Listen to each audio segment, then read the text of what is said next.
Joining us for Community Link, I'm Carolene Mays. In the article, Housing is a Human Right, Fran Quigley writes that 100 million people in the United States live in rental housing. 9 million of those households are behind on their rent. And beyond these numbers, nearly 700,000 people are living unhoused. To talk more about these dire issues are Rabbi Spiegel and Pastor Darryn Scheske, who along with other faith and community leaders are coming together to address these housing issues right here in the Indianapolis metro area. Welcome and thank you for joining us. Thank you, Carolyn. So I gave some really large numbers there. As we get closer to home, tell us about the numbers and the dire issues regarding the unhoused and the affordable housing. Well, it's bad. And it's no coincidence that Fran Quigley is a law professor at IU, McKinney School of Law. And Fran really nails it. Housing needs to be a human right, and it's not. We don't always know the exact number of homeless because there's a lot of people that don't get counted, particularly families. But what we do know is Marion County still has 400 to 500 eviction filings a week. Wow. A week. Yeah. A week. And if you extrapolate that out, in Indiana, you can just assume if you're evicted, you're going to end up housing insecure, whether on the homeless rolls or not. So it's a terrible problem. It's a systemic problem with systemic issues. So what's causing these problems?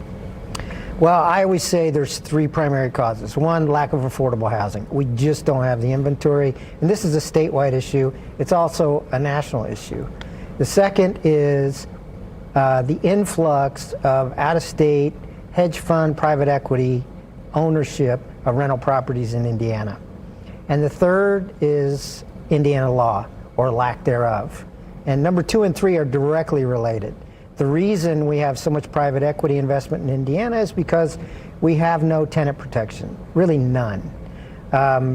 As of this year, Indianapolis is now tied for 5th place for the most private equity ownership in rental properties. So we're the 17th largest city in the country, but we're tied for 5th place in equity-owned rental properties. So are we a landlord-favored state? Is that what you're saying? Absolutely. Versus a tenant-favored state? We are. There are 6 states in the country that don't allow tenants to use their rent to enforce their contract, and Indiana is one of them. So we know that having housing that needs to be safe and affordable and comfortable is needed for survival. So what are some things that can be done to help people get to that place of safety and comfortability?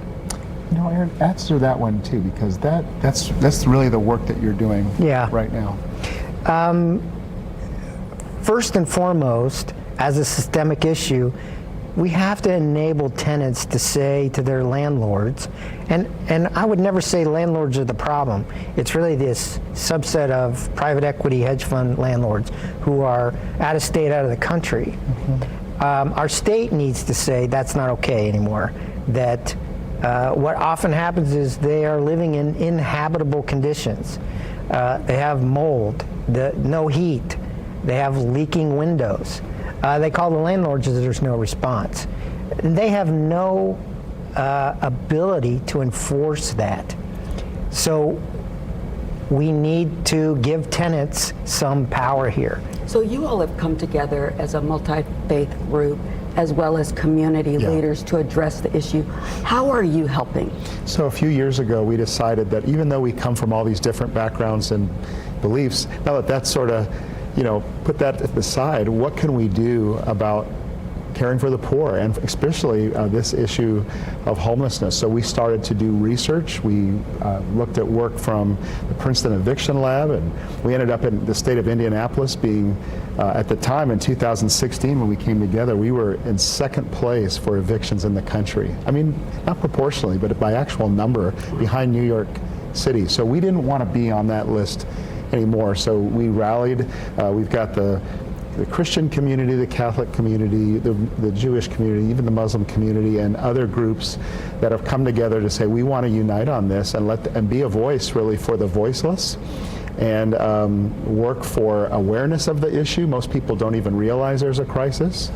And then to call for leadership between the government, between nonprofit community, and the business community that wants a solution for this issue. So we can't work on it until we know that it's happening, and thank you so much That's right. for informing us. It's a very important issue. Thank you. We appreciate you and the work that you're doing. Thanks. And thank you for joining us for this week's Community Link. To share this story or learn more, head to wishtv.com, and we'll see you next week.